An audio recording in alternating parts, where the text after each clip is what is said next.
Hello students, Pranam. Welcome to Rajmadhav Vidya Vihar online classes. This is your lecture subject of business studies. Okay. So last lecture में chapter number 1 ये हम पढ़ रहे हैं और last lecture में आपको याद हो तो हमने पढ़ा था टाइप्स ऑफ इकोनॉमिक एक्टिविटी।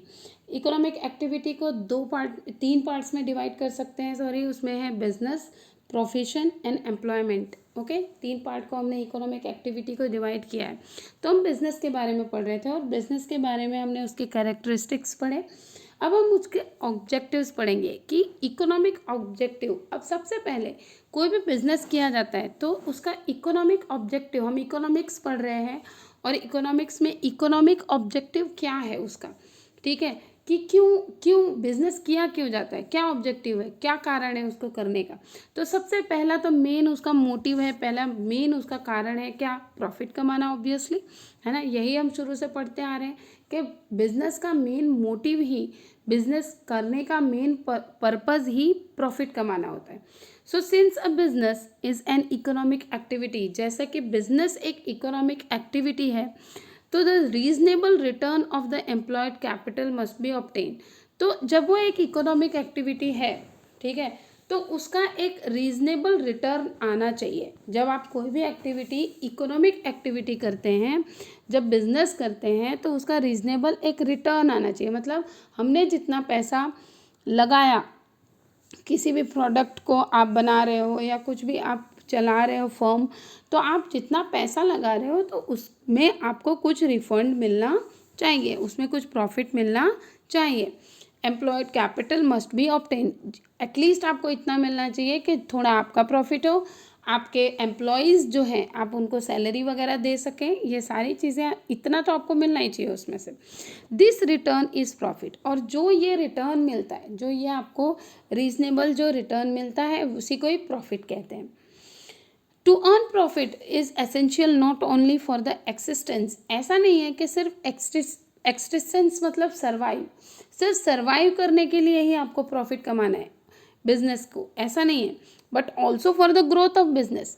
जैसे ही जैसे आप प्रॉफिट कमाएंगे वैसे वैसे वो प्रॉफिट वापस कहाँ लगाओगे, बिजनेस में ही तो लगाओगे ना वो पैसा, और तो आपका बिजनेस कैसा होगा, वो एक्सपांड होगा। जैसे जैसे आपके प्रोडक्ट की डिमांड बढ़ेगी आपका प्रॉफिट बढ़ेगा, आपका डिमांड बढ़ेगा प्रॉफिट, तो जो है आप क्या करोगे, बिजनेस को एक्सपांड करोगे, बड़ा करोगे। और तो profit is motivating force, profit क्या हो गया, तो फिर एक तरह का मोटिवेटिंग फोर्स हो, मोटिवेट करता है आपको आगे बढ़ने के लिए। जैसा जितना ज़्यादा प्रॉफिट मिलेगा उतना आप आगे बढ़ने को मोटिवेट होंगे।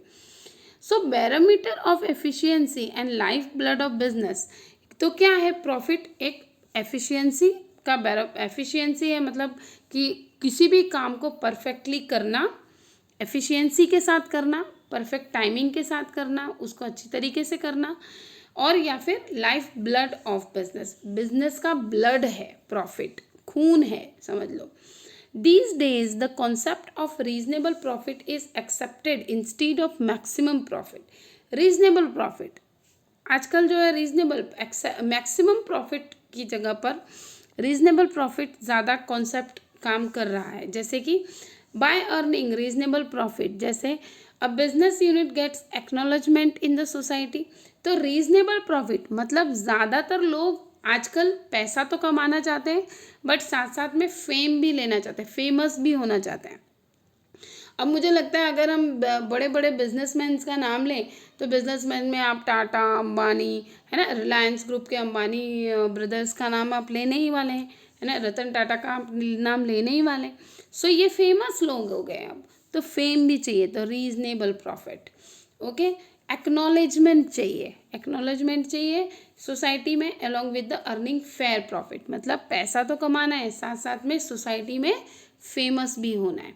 अ business unit can be acknowledged by the society and can survive in the competition by earning fair profit, मतलब आपको एक्नॉलेजमेंट भी मिलती है सोसाइटी में और साथ साथ में प्रॉफिट भी मिलता है। अब बिजनेस का और दूसरा मोटिव क्या होता है, मैक्सिमाइजेशन ऑफ वेल्थ, मतलब वेल्थ यानी संपत्ति, प्रॉपर्टी, प्रॉपर्टी को बढ़ाना। The object of profit is a short term concept related with annual income of business, ठीक है, ये एनुअल साल भर में जो इनकम आती है बिजनेस की उस पर डिपेंड करता है प्रॉफिट।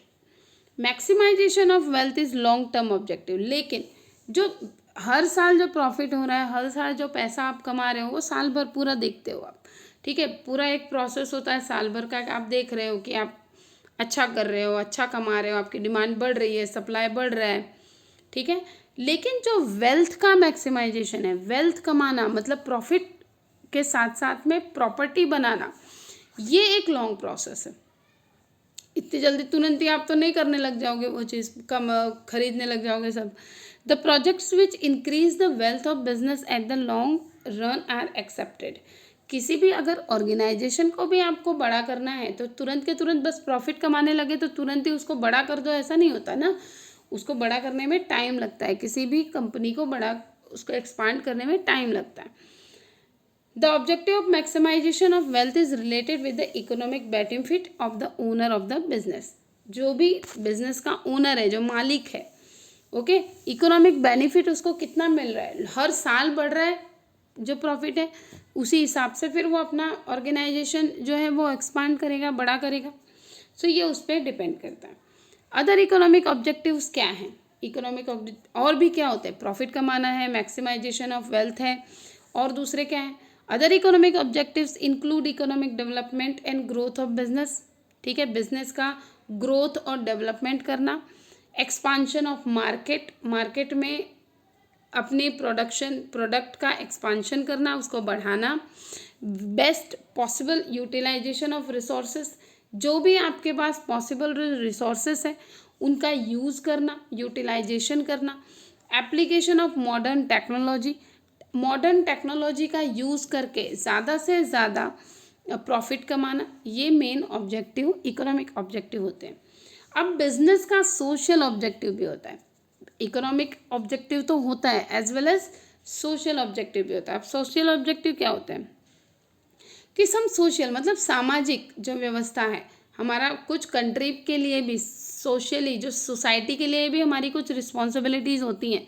बिजनेस खड़ा करने का मतलब ये नहीं होता है कि सिर्फ और सिर्फ, जैसे आप रिलायंस की हम बात करते हैं तो रिलायंस बहुत सारे ऐसे हॉस्पिटल्स चलाते हैं, है ना। कोकिला बेन मुंबई में है, कोकिला बेन उनकी मम्मी के नाम पे जो हॉस्पिटल है, वो कैंसर जिन लोगों को होता है उनका फ्री में, कहीं कहीं तो अगर उनके पास बीपीएल कार्ड है और वो बहुत गरीब हैं तो उनका फ्री में कैंसर का ट्रीटमेंट होता है। और अगर नहीं ठीक ठाक दे सकते थोड़ा बहुत तो कम पैसों में फेयर रीजनेबल प्राइजेस में हो जाते हैं। तो हेल्थ इश्यूज़ अगर कुछ भी होता है तो सोशल ऑब्जेक्टिव ये हुआ। Some social objectives are given priority by the business of the benefit of the society. Society का भी बेनिफिट, सिर्फ अपना ही देखो तो ये तो सेल्फिशनेस हो गई ना, सोसाइटी का भी बेनिफिट देखना पड़ता है। The existence of business is not possible without society.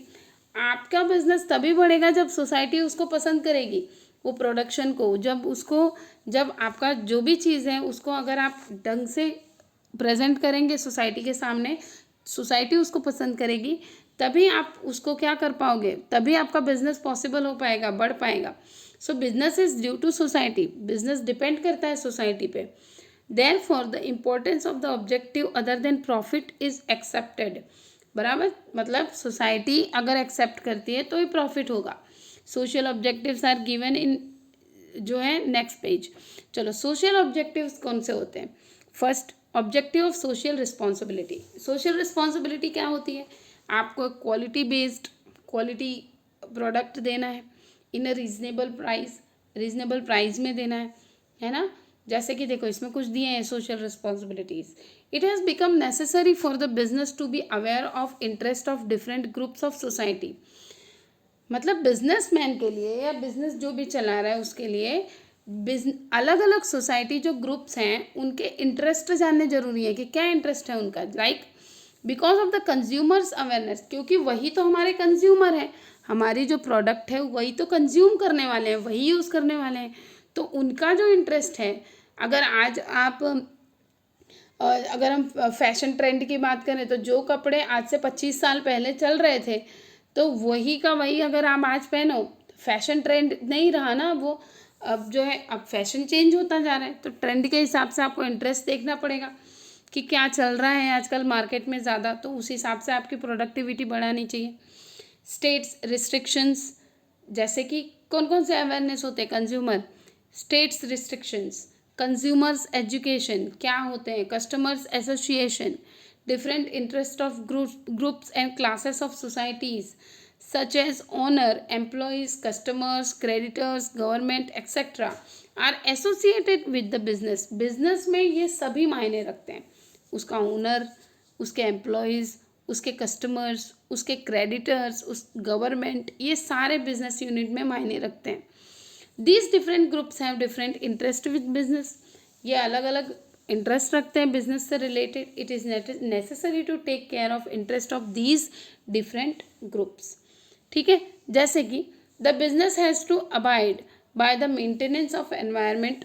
Business ऐसा होना चाहिए जो गवर्नमेंट हेल्थ ऑर्गेनाइजेशन से रिलेटेड, अगर बात करें गवर्नमेंट की बात करें तो गवर्नमेंट क्या इंटरेस्ट लेगी कि भाई यही इंटरेस्ट लेगी कि आपकी कंपनी या आपकी ऑर्गेनाइजेशन से एनवायरनमेंट को कोई नुकसान नहीं होना चाहिए. तो हमको क्या ध्यान देना चाहिए? तो maintenance of environment, employees welfare, employment की बात हुई थी, एम्प्लॉयज़ की बात हुई थी कि वो एसोसिएट रहते हैं. तो जो हमारी कंपनी में काम कर रहे हैं उनके लिए भी तो हमको जो है काम करना चाहिए ना. वो हमारी कंपनी में काम कर रहे हैं तो एज अ फैमिली हमको उनको देखना चाहिए, तो उनके भी वेलफेयर के लिए काम करना चाहिए. फैक्ट्री एक्ट, ठीक है, हमारी जो कंपनी है वो किस तरीके से बनी हुई है या किस तरीके से आप उसकी बिल्डिंग को बनाते हैं, क्या करते हैं, फैसिलिटीज़ क्या देते हैं, अब वो देखना चाहिए. कंज्यूमर प्रोटेक्शन एक्ट, कंज्यूमर के लिए तो सभी कुछ है, सभी कुछ उन्हीं के लिए करना है, तो ये सारी चीज़ें ध्यान देनी चाहिए. Objective to provide employment opportunities. अब एक बिजनेस का सोशल एक ऑब्जेक्टिव बहुत इंपॉर्टेंट क्या होता है कि एम्प्लॉयमेंट अपॉर्चुनिटी देना. अब हम टाटा रिलायंस की ही बात करते हैं तो उस कंपनियों में लाखों लोग नौकरी कर रहे हैं, तो एम्प्लॉयमेंट दिया ना उन्होंने.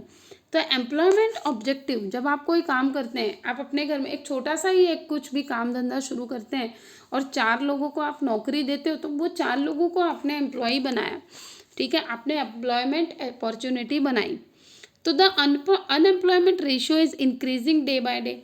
देखने जाओ तो अनएम्प्लॉयमेंट बढ़ती जा रही है day to day. Some business units are established with the objective to create new opportunities of employment. बहुत सारे बिजनेस ऐसे होते हैं जो न्यू अपॉर्चुनिटीज़ देते हैं एम्प्लॉयमेंट की, जैसे कि खादी एंड कॉटेज इंडस्ट्रीज़, है ना, मतलब खादी या फिर जो छोटे मोटे जो उद्योग धंधे होते हैं, cottage industry. Commission selects those industries which provide employment opportunities, जो एम्प्लॉयमेंट अपॉर्चुनिटी बढ़ाती है. Preference is given to establishment of business unit in backward areas to provide employment to unemployed. मतलब अनएम्प्लॉयमेंट जो पर्सनस हैं उनको एम्प्लॉयमेंट देना, ये इस तरीके के बिजनेस भी चलते हैं. Objective to provide quality goods and services. ये पहले ही मैंने आपको डिस्कस किया कि क्वालिटी गुड्स और सर्विस देना चाहिए, क्वालिटी देनी चाहिए. It is objective to provide quality goods and services in order to make them easily available to people of society. मतलब जो भी प्रोडक्ट्स आप बेच रहे हैं, जैसे कि कुछ भी आप बना रहे हो, ठीक है, एक बिस्किट की आपकी वो है.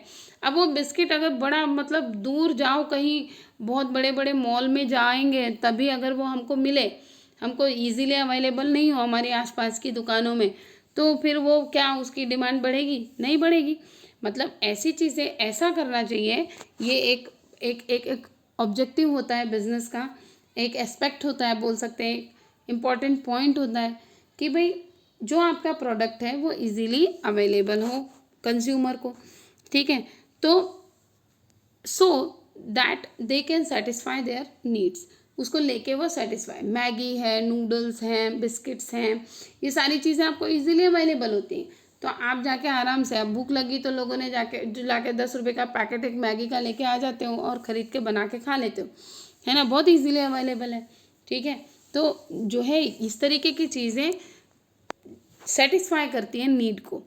The units manufacturing spices used in cooking, जो जैसे कि मसाले, जो कुकिंग के लिए मसाले जो यूज़ होते हैं, कोल्ड ड्रिंक्स जो होती हैं, फूड प्रोडक्ट्स, जैसा कहा मैंने, खाने की चीज़ें, have to maintain the standard of high quality. लेकिन इन चीज़ों को कैसे होना चाहिए? हाई क्वालिटी मेंटेनेंस होना चाहिए, ठीक है. कोई भी ऐसे ही चीज़ों से बना दिया गया लो क्वालिटी की तो क्या होगा? फिर लोगों में फूड पॉइजनिंग और इन सब का मतलब खतरा रहेगा। तो एक बार चीज़ बिकेगी, उसके बाद आपकी डिमांड घट जाएगी चीज़ों की। Business units having social objectives are committed to provide goods and services at the fair prices like delivery of goods at home after sale service. मतलब सेल सर्विस मतलब delivery of goods at home, जैसे कि आजकल घर पे ही लोग online खरीद लेते हैं चीज़ें और आ जाती हैं आराम से, तो वो इजीली अवेलेबल हो गया। इंस्टॉलेशन ऑफ गुड्स, है ना।